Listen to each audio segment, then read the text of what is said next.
ഒരു MLA ഓഫീസിലേക്കൊക്കെ March ചെയ്യുന്നത് അങ്ങേയറ്റം തെറ്റാണ്. രാഷ്ട്രീയമായിട്ടുള്ള പ്രശ്നങ്ങളുണ്ടാവും. ഇങ്ങനെയൊരു നിലപാട് സ്വീകരിച്ചാൽ ശരിയല്ലല്ലോ. അതെ, അങ്ങനെയൊരു തെറ്റ് ചെയ്യണ്ടേ.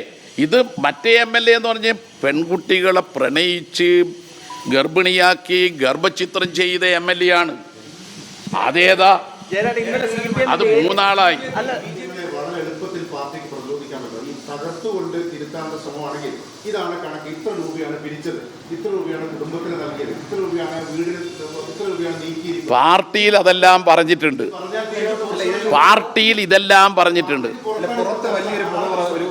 നോക്കട്ടെ, അതിലൊന്നും ഞങ്ങൾക്ക് തർക്കമില്ല. ഇപ്പോൾ ഇതും പറഞ്ഞിട്ടുണ്ടല്ലോ, ഈ കെട്ടിടം നിർമ്മിച്ചത് ക്രമവിരുദ്ധമാണ്, ക്രമക്കേട് നടന്നിട്ടുണ്ട്. അദ്ദേഹം ഏതോ ഒരു മാധ്യമത്തിനോട് പറഞ്ഞിട്ടുണ്ടല്ലോ, ഇതിൻ്റെ പറഞ്ഞിട്ടുണ്ട്. അത് കാണിച്ചേർന്ന അതേന്ന് അത് നിങ്ങൾക്കുള്ള സംശയം.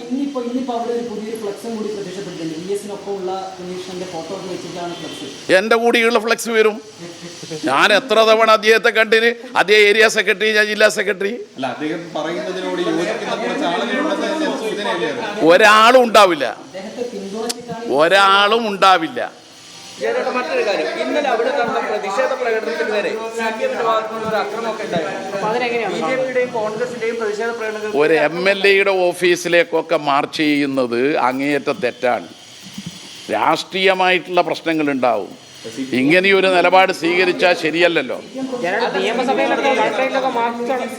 അതെ, അങ്ങനെയൊരു തെറ്റ് ചെയ്യണ്ടേ. ഇത് മറ്റേ MLA എന്ന് പറഞ്ഞ് പെൺകുട്ടികളെ പ്രണയിച്ച് ഗർഭിണിയാക്കി ഗർഭചിത്രം ചെയ്ത MLA ആണ്. അതേതാ? അത് 3 ആളായി.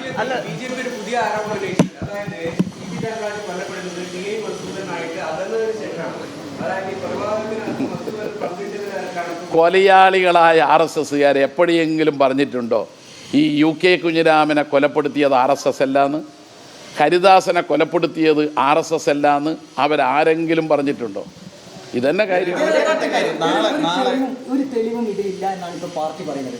പക്ഷെ കുഞ്ഞികൃഷ്ണൻ പറയുന്നത് ഈ പുസ്തകം വരാനുണ്ട്, ഈ പുസ്തകത്തിൽ ചില തെളിവുകൾ, അങ്ങനെ പുസ്തകത്തിൽ ഈ തെളിവുകൾ. പുസ്തകമൊന്നും ഞങ്ങൾ അശേഷം ഭയപ്പെടുന്നില്ല, മടിയിൽ കനമില്ല.